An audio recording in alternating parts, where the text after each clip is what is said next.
Yes, my friends, and welcome back to the Jon Mahon Show. A friend of the show, a human being that we've had on before and we will have on as many times as he will give us his time. Welcome, Mr Jaret Reddick from Bowling for Soup, sir.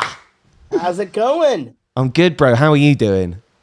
I'm doing good. I brought COVID back from Download Festival. Actually, my wife brought it back and then gave it to me. And I was like, I didn't get you anything. And so now it's your fault. Now it's my fault, right? No, I'm doing great. I'm, we're home and here we are. Just, still basking in, just an amazing trip over just last week. And it was a very wholesome family experience for you at Download as well. As you mentioned, your wife was there, but on the main stage on the Sunday, the camera cut to your little boy wearing the tortilla outfit with a camera in his hand, which was just wholesome.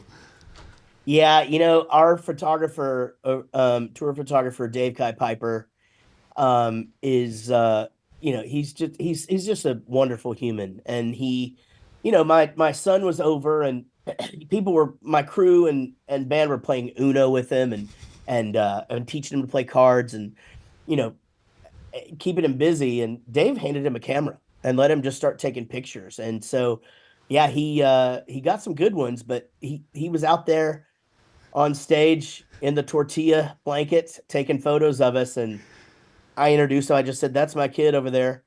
I think it was after a really dirty joke, but I'm just like, "Oh, there's my 11-year-old." And the audience just started chanting "tortilla, tortilla," and they put him on the screen. And pretty amazing feeling as a dad to see 100,000 people being really, really nice to your 11-year-old. Oh, dude, that is parenting done right, man. Parenting done right. That's a very rock and roll way to spend the summer holidays. So let's talk about your set at the Doghouse on the Saturday night. People know that we will actually deliver a good acoustic show, that it's not just, us up there recycling the songs in a softer way.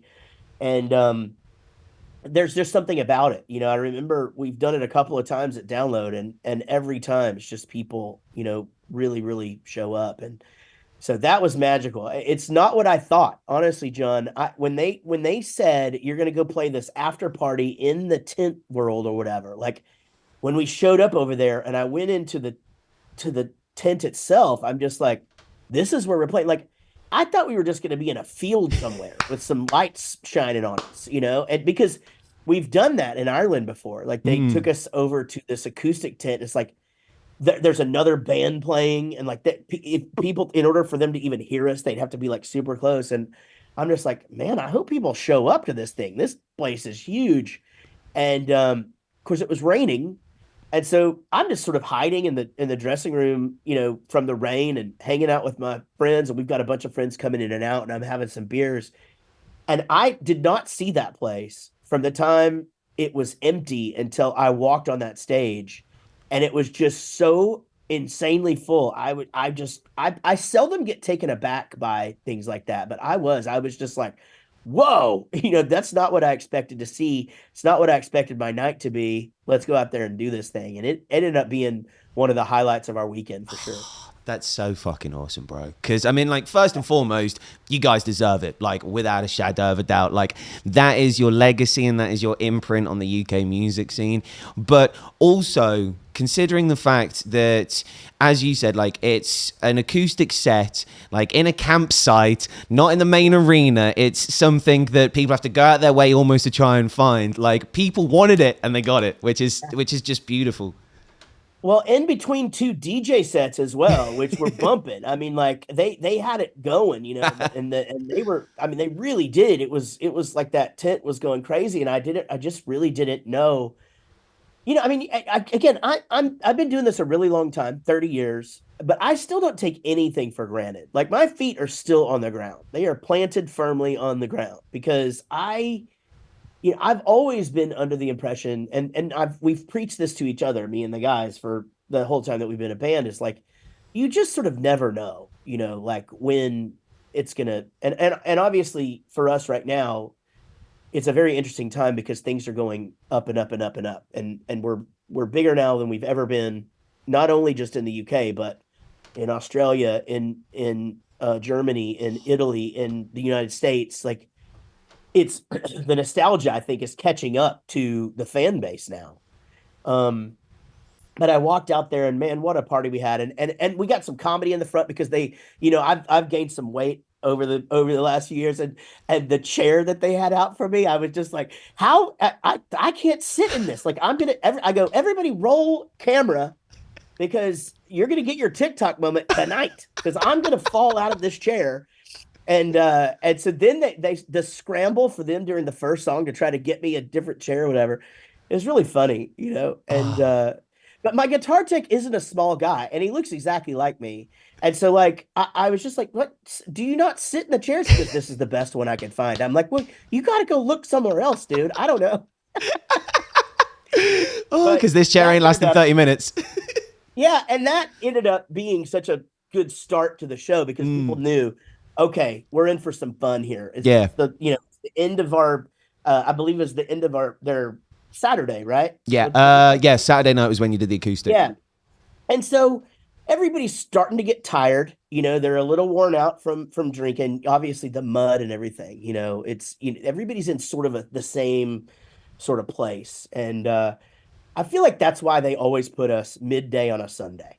When you do the full thing. I think it's always because it's like, okay, we're halfway through the last day. Everybody's tired.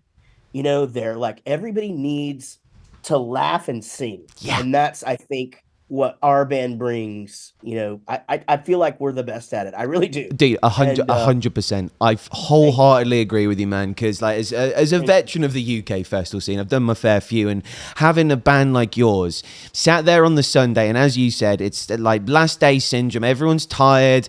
Like, they're not as hyped as they were at the beginning of the weekend. There's a couple of hangovers that you do deserve kicking around. 100%. And then you boys step on, you bring the humor and you bring the bangers as well. And like, it's not a set where you're stood there telling everyone to jump as high as they can or mosh pit or like bang their heads. It's just like, we just need your pipes. Yeah, we just want you to sing. In fact, what's funny about that, John, is I said, somebody repeated this back to me and I'd forgotten about it, but it was, and what, let me back up for a second. Banter was a little bit weird because, we were missing Chris. So like, Chris flew home sick from Italy, and he's doing great now. He's home and in good spirits. But that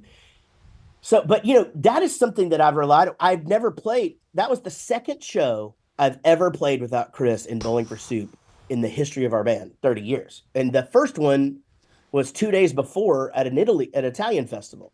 So Download Festival's the second time I'm on stage without him. That's 30 years of like being able to depend on him banter wise, And so I thought going up, like I wasn't nervous at all. I just knew that we had to go out there and deliver. But I look over and I really would sort of miss him, and really just want to throw to him and stuff. But one of the things I said was, I go, hey, we're not expecting you guys to jump up and down. Now we used to on this song that we're about to do, but Sum 41 are up later and they're going to tell you to jump. So pass it over to them. Somebody repeated that back to me online, and I was like, man, that's pretty funny, because they do get out there and they go, okay, everybody jump. Yeah. Derek was commanding the crowd like that hard, dude. And yeah, I remember that line. That line was a highlight in the set. And yeah, just touching on the Chris thing, what I did really enjoy about the acoustic show was like, obviously there's a lot of people in the UK crowd who were like, worried and concerned and like wanted to show their love and support. And the fact that you gave him that shout out and that you went into Turbulence was so beautiful and so touching and so fitting. And I did just want to say on behalf of everyone from the UK, we are sending all the love and support in the world right now to Chris. Like, hopefully he's back to 100% soon, doing what he does best, which is crushing shows with you boys. Yeah, man. Thank you, dude. We were talking about songs that we wanted to do tonight, and if y'all don't mind, I'd just like to say something real quick. So, Bowling for Soup has officially been together 30 years, ladies and gentlemen. 30. Crazy, right? It's nuts, and so Chris Burley and I started this band 30 years ago, and just a couple of days ago in Italy, we had to play our first show without Chris. Chris is now in the hospital in Oklahoma, in the United States, and he is not going to be able to be here tomorrow, but we are going to fucking make up for it with you guys, and we're all going to have a fucking great time. Chris was adamant about the fact that we continue on. He's going to be great. He's in really good hands right now, but I wanted to do this song tonight because I feel like it's important to note that no matter how bad things get in life, it's just a little bit of turbulence, ladies and gentlemen.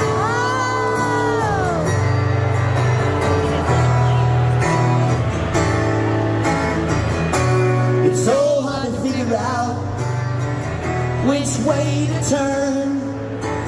Yeah, I did that each night except for the download set. Well, the 2 festival sets. So Italy when he had just left, and then download the full band set. Yeah, I don't have time to do the turbulence thing, but I did that each of the other shows. We went to Ireland. We went to 2 shows in Dublin and then a show in Belfast after download. And Belfast was the last show, and it's 3,000 people, sold out show, and I just looked over to my right, and it like hit me, and it like for the first time, like my heart just kind of dropped, because I guess I had just been making it on just full adrenaline, and it just registered. And so I did the same sort of bit or whatever, and it was I had a hard time getting through it. And then Gary came up to me during the photo opportunity in Punk Rock 101, and he goes, "Well, you made me cry." And so we really did miss him, and honestly, just the stress of getting him home. It took us a few days to get him home, so he was getting home the day of the download of the download festival. Jeez. And so once that was good, once we knew that he was home and safe and in care. It made it a lot easier, but it was, that was a good moment. 100%, bro. And I just want to say very, very proud of you for how you handled that. And like, I know it would have been a lot to Chris for you to have done that all of the shows as well. So yeah, big love to you, and big love to Chris as well. Thanks, my friend. Brother. Like sending him all the love in the world. But yeah, as you mentioned, he's a legend, man. He's a legend, and we're not really sure when he's going to be able to come back. We haven't announced anything yet. We're still just letting him recover at his pace, but we will not get a sub. We won't replace his spot. Will just stay there because you can't replace a legend like that. No. And that's one thing I wanted to talk to you about, man, is that like off the back of like that, I was going back through and just looking at some of the most legendary stuff that Chris has done for your guys' band, some of the most seminal moments in punk rock history that for me as a fan, like defined my relationship with your band. High School Never Ends, the end of that music video where he is chowing down on everything that he can find, and then the iconic vomit scene, like that for me is like punk rock 10 out of 10 memorabilia. We put him through so many things. He was such a visual icon back then. It's funny, we joke, and obviously I joke about my weight and which I gained later in the band. And so when we first started, we were all really thin, and he was, a bigger guy, and there just weren't a lot of bigger guys. Like Ian from Newfound Glory was kind of a fat guy, but not really. He just kind of had a little belly on him. Like we had a real fat guy. And, we marketed it, and we made, we knew we had, he's a legend, and it was great. And, we put him on the cover of things, but along with that, we would just ask him to do crazy shit all the time. And, the one that I think about the most is, we were playing at a, where is it? Okay. So I'll show you the plaque is, oh shit. Hold on. The camera's right here. This plaque right here is from Z100 show, a radio show at Giant Stadium in New York, and which is a huge baseball stadium. And they had made it to where it was like this summer extravaganza, but it wasn't summer. It was, let's see what the date was. Oh shit, it doesn't say. Anyway, but it was freezing cold. In fact, like it's one of very few shows you'll ever see me in where I was wearing a jacket. Like even when it's really cold, I'll have just a t-shirt on and that. So like I had actually gotten a jean jacket from the gift tent there at the show, whatever. That's what I was wearing. But they had swimming pools on either side of the stage, and there were people in the pools playing with beach balls and stuff. Right? It was supposed to be this whole summer vibe. And so this was 2003, and the song it's blown up in the UK, and we're it's really starting to blow up. It's a full-fledged hit in the United States. It's our first real hit. And we've got to make an impact, like we always did at Download, like we always did at Reading and Leeds. Like, we've got to do something, and you can't often plan those things, right? Like you can't really, like, organic moments. Sometimes it has to fall in your lap. Like the Weedest thing at this Download was not planned until the day of, and I'm just like, dude, here's an idea, and and we did it. So I go over to him right before the show starts, and I go, hey man, here's the deal. At the end of Girl the Bad Guys Want, I need you to take your guitar off, take your shirt off, and belly flop into that pool. And he goes, man, I don't know. Like, there's other people in there. I don't want to crush anybody. And I go, I'll give the stagehand the heads up to get everybody out of the way. But you've got to do it. If you do it, it's going to be the moment of this festival that everybody talks about, And he goes, I don't know. And sure enough, you get into the show, and, he starts performing. He's feeling it. Man, we got to the bridge of that song, and he put that guitar down, and his shirt came off, and he just took off running towards that pool, and he just fledged it, just like I believe it's in the artwork of Hangover You Don't Deserve. He is just full-fledged, flat out, just belly flops into this, and the camera got it, and like it splashed everybody, and man, it was just like this. I mean, the whole place erupts, and we had everybody from every band that was there. Because it was a radio show. So it was like Sugar Ray and, gosh, I don't know. Just all these different bands and acts or whatever just come up to us, goes, well, thank you for that. Now we've got to try and top that. And that's not going to happen, And so, he's done a lot of stuff for the legendary status that he has, and to make himself irreplaceable. Without a doubt. He has earned it. 100%. What a story, man. Oh, that, the image of that visual in my head, like, I don't think it comes close to how it must have looked in person. Right. I mean, and, he's lost a lot of weight, over the years. And so, this is 2003. He's a big dude, and bald and tattoos and piercings and stuff. And so those people all saw him coming at them. And it's glorious, but still the great thing about things like that is that people will they remember it. Yeah. They'll come up and it's like at Download where he grabbed a huge inflatable banana and stuck it into one of our inflatable sheep, and the sheep died. And it deflated. So he killed the sheep. And okay. I'm not sure that's gonna fit in there. She said, oh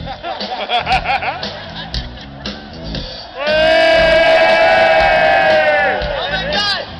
You're deflating it, Chris! You're deflating the huge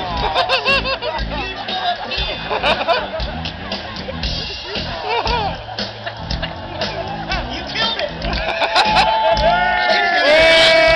Wait, hold the phone. Ladies and gentlemen, that does not count as murder. That's a happy accident. This song's about going to a rock and roll concert and having a lot of fun. All of that is accidental, like not planned, and he really did break it.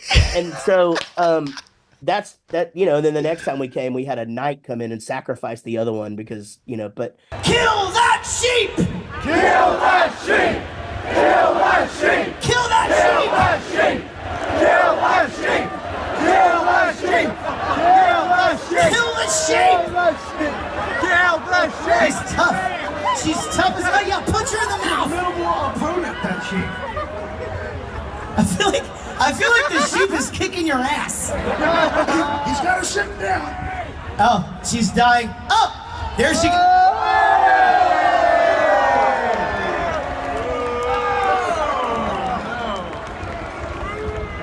This bit of the show was dedicated to our friends at the vegan and vegetarian booth.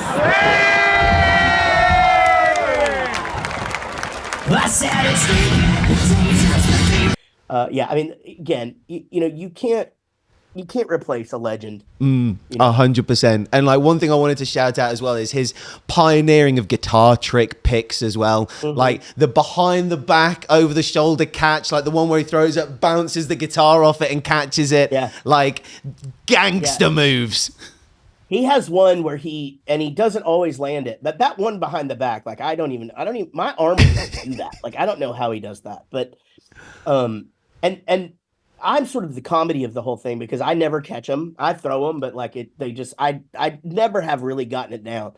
But he's got one where he will throw it over his back and then he'll kick it and then catch it, and it's unbelievable that when you see him do it, like it's crazy. But yeah, he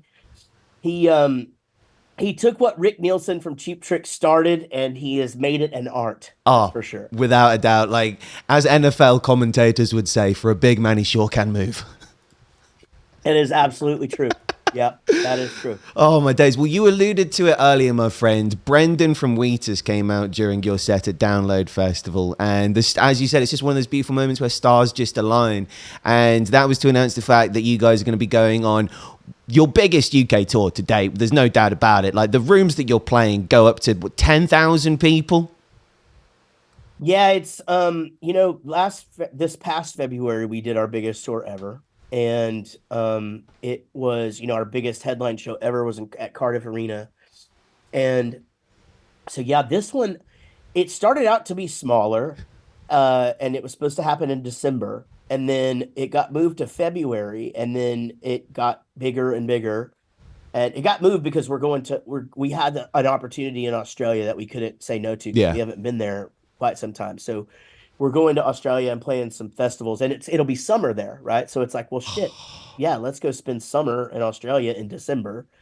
And then we come back. And February kind of has historically been a good month for Bowling for Soup in the UK anyway. Like, since the days of like 2003, it used to always be February and October. And so, we're going to come back, and it's Wheatus, who we first took on tour over there in 2007 during the Get Happy tour, which was a really cool, the way that worked out. We had been bringing Army of Freshmen over, and Army of Freshmen were like, you should meet Brendan from Wheatus. They used to come over here to England and the UK all the time. They haven't been here in a while. And so we met, and then Brendan from Wheatus goes, do you know James Bourne? He's got this other band called Son of Dork. Yes. And so he introduced me to James Bourne, and that became the Get Happy tour. And so, but that's the last time we played together. Since then we've just really just been in touch via the internet and texting and stuff. And so,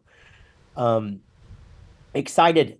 They're going out for 2 weeks with us in the US here, I believe in September. And then, it'll be super cool that we get to go back out in February, and, Magnolia Park, who is on the rise. Fantastic opener band. Yeah.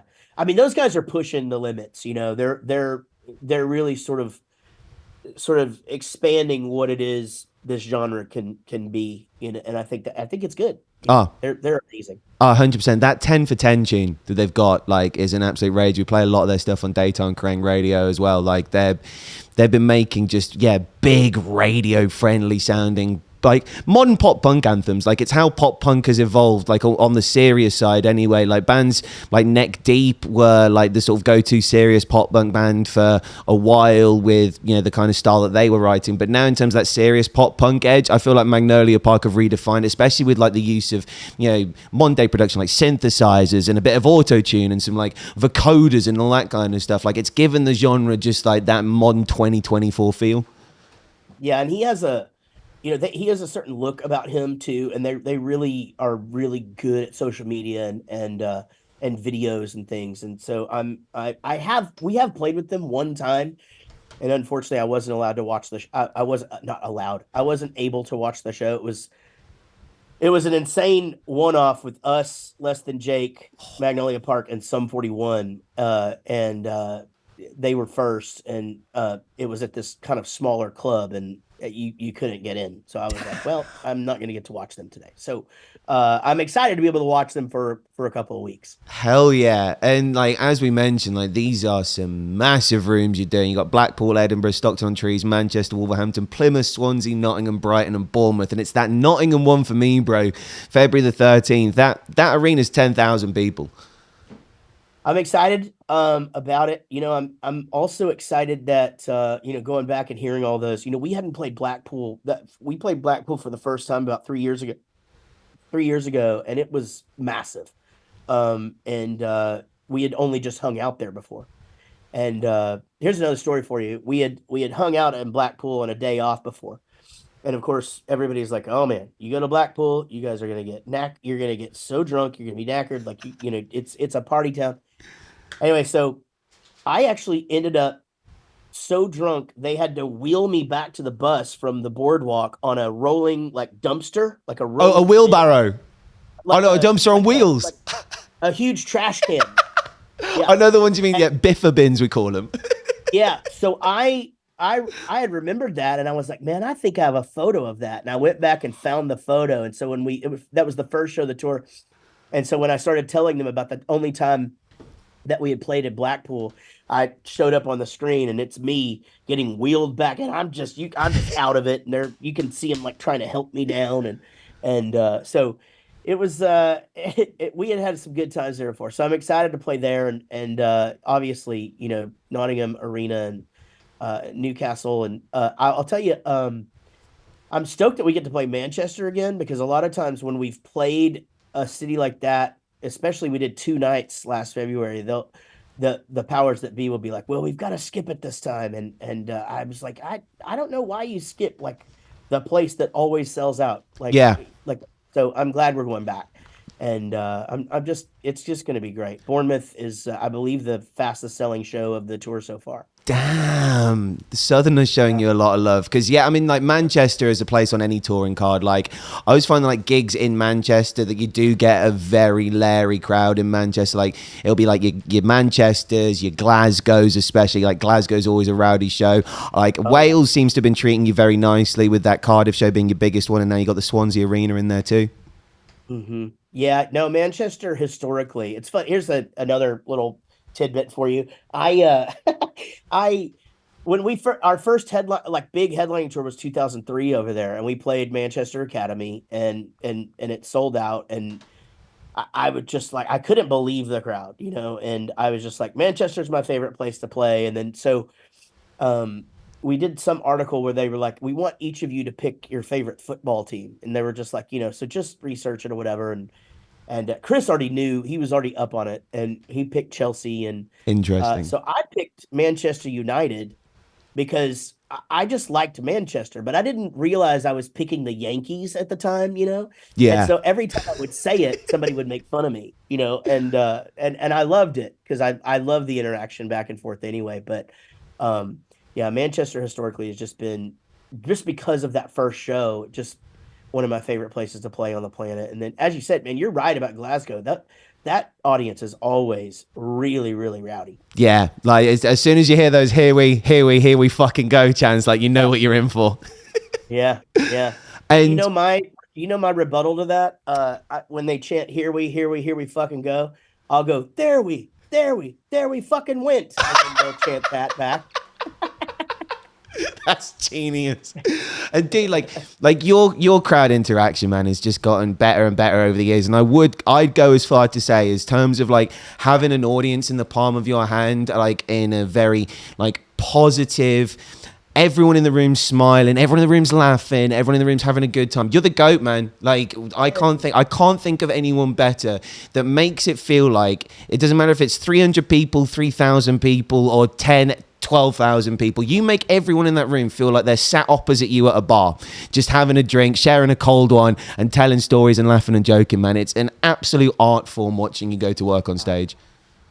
Man, I got to tell you, that's the biggest compliment you could give me. That is what I feel like that's what I want to be. You know, that if I were to leave any legacy, that would, I obviously I know Bowling for Soup's leaving a legacy, but if I as a front man am leaving one, and if it's not just being a nice guy or an advocate for mental health or whatever it is, I hope that it's, as far as being a front man, I really do love an audience. I love making people smile. And a lot of it goes back to me really, wanting to be a stand-up comedian as much as I wanted to be a musician. And it took me a few years to realize that I could sort of just do both.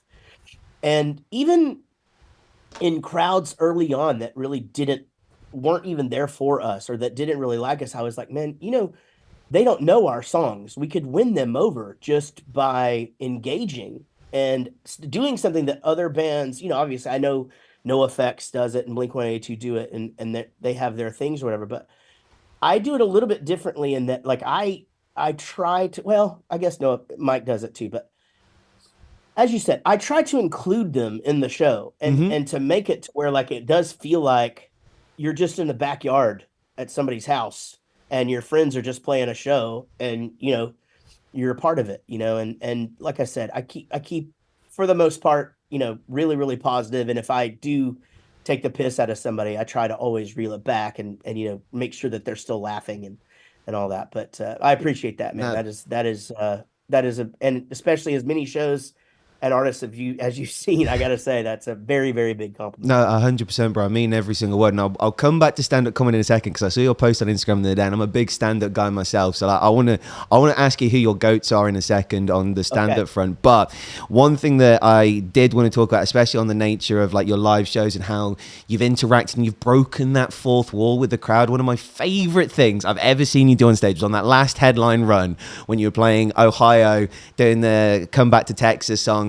And that switcheroo was so smooth that, like, if you were too many beers deep, you'd have fucking missed it. Because, like, you got the crowd swinging their arms in the air. Everyone's focused on that. You've been, like, getting them in the different gimmicks, getting them to do certain stuff, silly stuff with their hands. They're all distracted. And then you do the old switcheroo with the instruments. And I can't remember the name of your support band at the time who you switched them with, but they come on stage and all of a sudden you boys are stood by the side of the stage on the bar drinking. And then the punchline at the end, it's like, yeah, we're at that age now where we've got to tag in a younger set of musicians to finish our songs. Just 10 out of 10.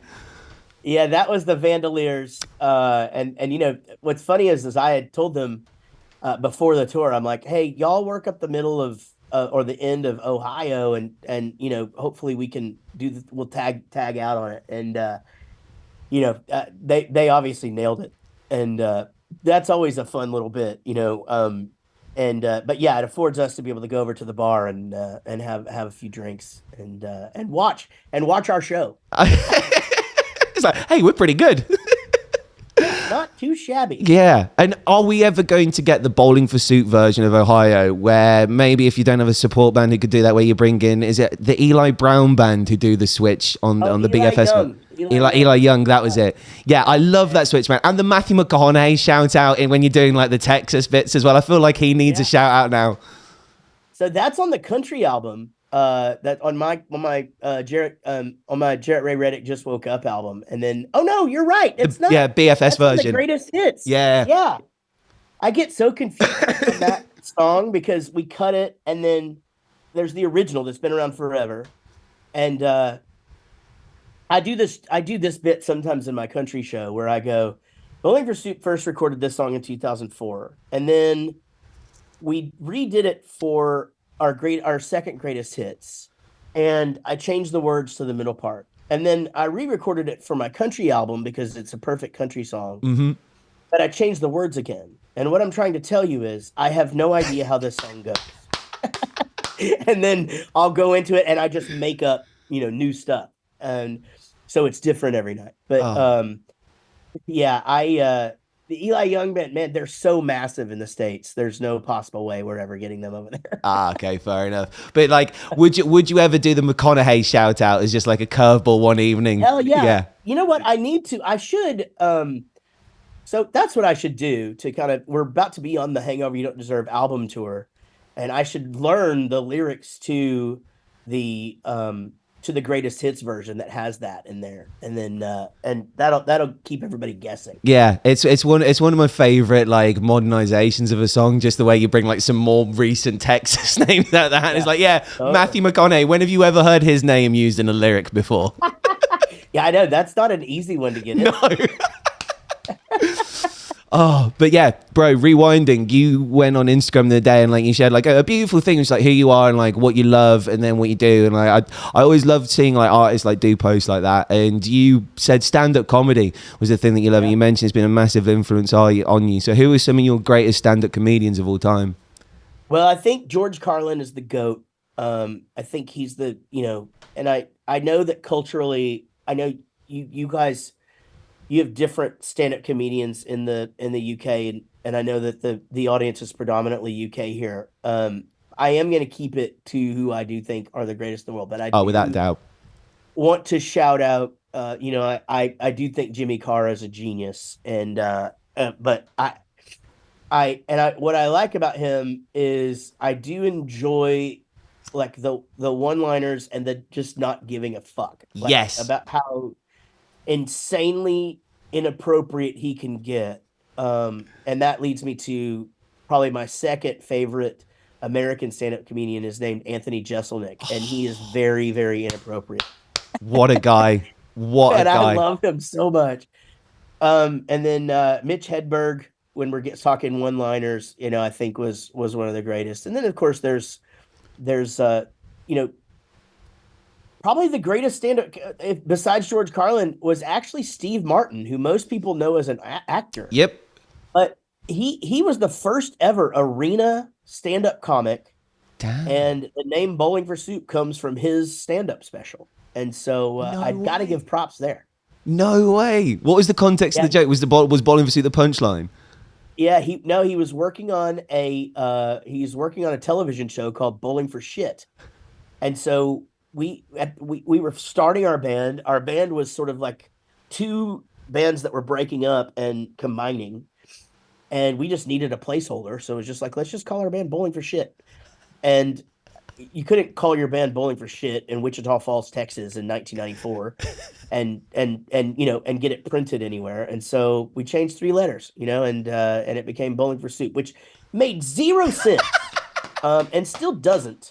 But it's one of those names where like it's hard for people to forget. Yeah. Like once you hear it, you're like, what is it? Bowling for Soup. And so old ladies on a plane will be like, you look like you're a musician or a tattoo artist.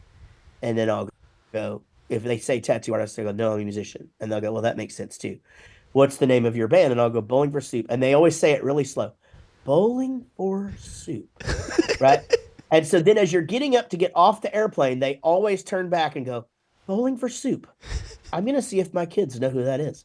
And I always say, they will. They will. Oh, bro, that is amazing. As if that's the origin story for it from the stand-up set as well. That's so totally, 360 man. For you. And he's acknowledged it. I know that he. I mean, I'm aware that he knows, and he's acknowledged that or whatever. But what's really funny is my the GOAT of all time for me is George Carlin, and he has a joke where he used to do like these fake commercials, and he was like, coming up coming up next on such and such, Bowling for Pussy. And but I didn't know that until like way after. I didn't understand that like they had both done that. So I guess it all comes from this thing back in the 60s. There was a game show called Bowling for Dollars. And so when we first started the band, people would always ask like, like Bowling for Dollars, right? Well, then the Columbine thing happened here in the States, which was a terrible mass shooting. It's kind of the first like really, really famous school shooting here in the States. And a guy made a movie about it called Bowling for Combine. And so then it became like Bowling for Soup, like Bowling for Combine. And we'd be like, no, nothing like that. No. At all. Like that is not at all, And so I guess the whole bowling for has been a thing for generations. And then we had zero idea that was a thing, It's kind of one of those deals where you just sort of like, you call your band something and then you deal with the consequences. Yeah. That's why Hoobastank is just running around going, you're never going to find anything on us. There's nothing. We're clear of anything. There's no reference. Nothing. Nothing. We're great. Oh my God. Yeah, they were on I think they were on the same day as you at Download Festival as well, Hoobastank. Yeah. Missed seeing them. Great guys. We've had two of them. We've had Doug and their drummer on the Rockstar Dad Show, which is a podcast that Gary and I do about being dads. Sick. And great guys. And what a story too. I mean, they were, I actually just did a whole interview about, because Brendan from Wheatus will talk about how, there's so many bands that they came up with that have a hit song that isn't really like their band, and Hoobastank is kind of one of those. I mean, they have one of the biggest songs ever, but they're a rock band, and that's just what happens sometimes. Yeah, but dude, on Kerrang Radio, we did a new metal special once, and Hoobastank came up like 2 or 3 times in it, and I was like, new metal? I was like, Yeah. Hoobastank? Are we talking about the Reason band? Yeah, that's it's funny because I think before that song, I would have put them into like the Papa Roach category. Is that new metal? Like that's what I mean. That's where I would have put them, just from doing festivals and stuff with them back in the day, and you would hear them, and yeah, they were pretty heavy. But like I said, they have literally one of the biggest songs in the history of the world. Yeah. Pretty crazy. Yeah, seminal. And on the note of stand-up comedians as well, like pretty much all of my goats are American as well. Like Norm Macdonald for me is right up there. Like he didn't really make it over in the same way in the UK as he did in the US, because obviously he had the SNL connection in the States, which made him like such a household name. But like it was like a lot from his passing. I went back and like looked at all the stuff he'd done, and I saw so much influence in so many other comedian styles from where he went. Like Chappelle, I've always been a big Chappelle guy. Oh, sure. Like I just love the way he tells a story, and like especially like one of his specials where like the one where he does like the running jokes about OJ Simpson, and then like he does his big goodbye and then comes back and he's like, oh yeah, the 4th time I met OJ Simpson. Like yeah, so like my goats are all American all the time. Like we're always quoting him, or we'll just the biggest one that we do in the Bowling Pursuit bus. You just hear this all the time. I didn't know I couldn't do that, and it's where his white friend is talking to the police, and he's like, Chip, no, it's a bad idea. I didn't know I couldn't do that. And then he looks over and, Dave, I did know I couldn't do it.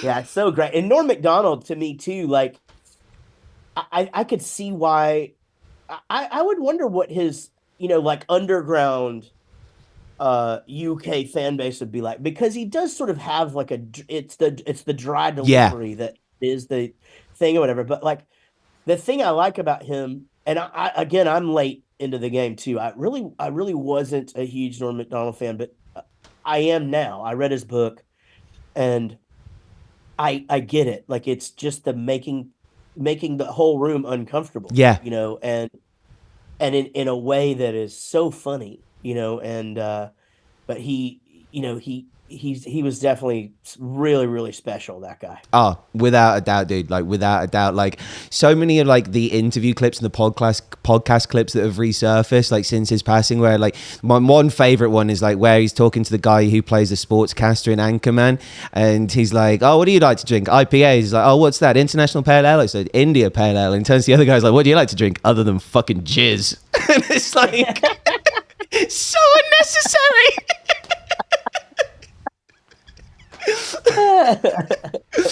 But yeah, I love the fact that stand-up comedy has held such a special place in your heart, because it does translate into all of your stage presence, and it like explains so much about like how good you are at like stuff like timing as well. Like you, especially with the stops that you boys have become like associated with, it always knows like exactly like when that bit has run its course, and it's like a bad movie, and it's just straight back in. Yeah, it's so important, and that's, I think, the blessing of Rob joining the band, because there was a bit of there was a learning curve, of him sort of like, knowing that the end of the joke is coming or whatever. And so, you know, a lot of that is feel, because it's not ever the same. Like we try to make every night different. Obviously there's reoccurring bits. There's, you know, that we'll stop at the same time. Sometimes we stop at different times too. But, you know, he really just got it really, really quick, you know, and really, because Eric, you know, played such an important part in all that. And Rob has stepped in, and the fact that Rob was able to step in and be such a part of it, especially with Chris possibly not touring for a bit, it's very comforting in that, like, I still have that to bounce off of. But Rob came up to me the other day and he goes, "My favorite thing you do on stage is when you just walk up with your mic and just look at somebody on the front row and just go, 'So what are you doing?'" And I was like, that's just crowd work 101, you know, like, it's just, but it's so awesome that I'm afforded the ability to be able to do that. Like, as you know, I think there's a level of show, like, I wouldn't do that obviously at Download, but like, even some of these arenas that we play, like, I feel like I can still get away with it. Hell yeah. You know, and you could make the room seem smaller by those interactions. Yeah. Right? Like, without a doubt. And that's something that I feel like it's pretty simple to make the room feel bigger. You know, like, you get up and like, "Are you guys ready?" You know, and you do all the stuff, and we do that too. I'm not saying not do that. I'm saying it's like sometimes some of the, when you're bringing it back down, for us anyway, like, I love the roller coaster effect of it, like, where it gets to the point where it's like, we've really got them really quiet, and like, there's been like a really uncomfortable joke, and then all of a sudden High School Never Ends, and they're going, "Oh, Jesus Christ," you know, and like, that to me is like one of the greatest feelings in the world, is just seeing everybody laughing or uncomfortable and weird, and it's quiet, and like, there's one guy yelling at you, and then you just go into a banger and everybody's stoked, and that's the, you know, again, that's our show. And that's why, in my humble opinion, the GOAT of that, bro. Like, without Thanks, a shadow man. of a doubt, like, no one's out here doing it better than you. And you're going to be doing a whole lot of that on this UK tour February. But the one thing I'm going to end this interview by talking to you about is there is a city missing on that February tour. For anyone knows, US bands come over to the UK. There's one city in particular that they do try and play every single time, and that's the capital city, because that's where not only the music industry are based, but that's usually where you get to fly your flag and say, "Hey, this is what we've done in London this time round." And I hope that the next time you come to London, it is to play Wembley Arena. 12,500 people is more than doable for Bowling for Soup at Wembley Arena in the UK. And that is a venue that I'm fairly sure the band have never done. And it is something that I know for a fact you could do easily. Well, I'm going to say this. Thank you for that. I'm going to say that we are skipping London in February, and there is a reason that we're skipping London in February. And that is literally all I can say. Good. But I appreciate that so very much. And I mean, that would be a dream. You know, I think back to the Foo Fighters playing Wembley Arena and recording it. We played Wembley Arena once, but we were supporting Steel Panther. Okay. And it was a great crowd. I think we had 8,000 people there. But I guess my biggest remembrance of Wembley Arena was when Frank Turner did it, and he did it as a thing where he goes, I need to sell this place out. I need you guys to come from everywhere. And he did it, you know, and I, since then, that has definitely been, I don't really have a lot of things that aren't checked off, you know, like, Yep. I don't really need to see a whole lot more places. I don't, you know, there's not a lot of, I can't really, I mean, Gary decided he doesn't want to go to a couple of markets that we're basically just done exploring. You know what I mean? Like, we're done. Like, we've been together 30 years. We're of a certain age. And it's like, okay, we love to tour America, the UK. Now we're doing a little bit in Europe. we'll always go to Japan. Australia, we're gonna dip our foot in. We dipped our foot back in Canada. We're like, this is enough. I mean, this keeps us as busy as we want to be, and it's still a shitload of time on the road, and I mean, we all have young kids, and so it is an unchecked box. I will tell you that Wembley Arena is an unchecked box. So yeah, we will go from there. But, I'm just glad you're aware of it. People are very upset, and I totally get it. All I can say is, hey, we've never skipped London before. Obviously, we know what we're doing, so hang with us, and we'll see what happens. Yeah, we'll be right back. Yeah. Oh, well, that fills my heart with a lot of happiness, because like that is one of those marquee monumental shows that like obviously needs to be ticked off. And I think as well, just like a celebration of the band as well. Like as you said, like you have ticked every box a band could ever hope to tick when they start out playing in probably someone's garage within the family tree, writing and recording a few demos, getting your first full length out. It's like every single band dreams of going on a headline tour, playing a festival, playing internationally outside their country. And then there's certain venues that when you get to a certain level, it's like, cool, can we do this one? Can we do this one? And it's like, yeah, we fucking can. Man, you said it. It's something that it's funny because I've now been saying this for over 20 years. But 99.999% of the people on the planet at some point stand in front of the mirror and pretend to be a rock star. And we got to do it. Like, we're literally proof that dreams, determination, hard work and consistency, persistence, all of those things pay off and dreams come true.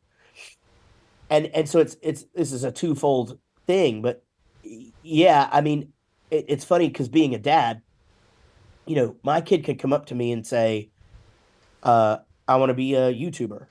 And, most dads probably would go, okay, yeah, whatever. But my oldest boy came up to me and was like, hey, I think I want to be a YouTuber. And I'm like, okay, if you want to be a YouTuber, you got to start YouTubing. So you got to do this and this and this.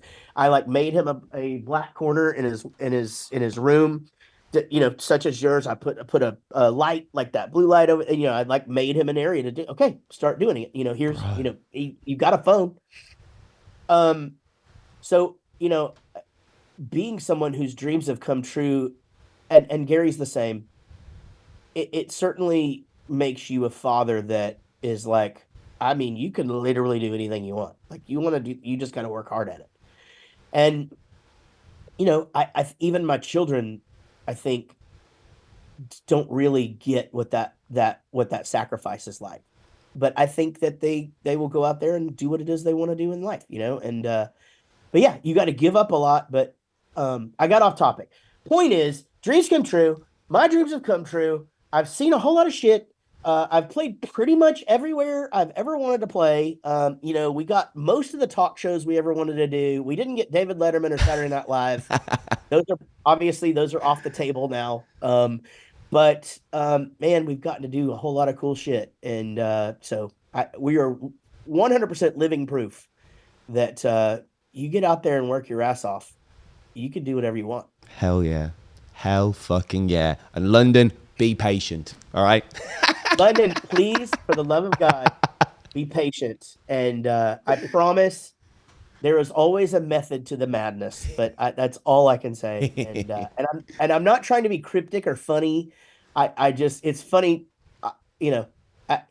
That was an interesting thing that you just said. That's all I'm saying. Yeah. I'm with you, bro. I'm with you all the way. Well, Jaret, I cannot thank you enough for your time today, bro. It has been an absolute pleasure to chat to you as always. Thank you ever so much for your time as well. And yeah, one last time, just sending all the love and support in the world to Chris as well. Just know that the UK is behind him and we got his back on this, and we can't wait to see him doing what he does best on a stage again. Yeah, man, I will let him know. Thank you for putting up with my sniffing. Oh. I imported the English COVID, and So hopefully hopefully I'm not the super spreader here. But yeah, man, it's always a pleasure, dude. You are literally one of the best in the biz, and it just you're always just so positive and kind, and the world needs more of you, brother. That means the world, my friend. Thank you so much, bro. Thank you.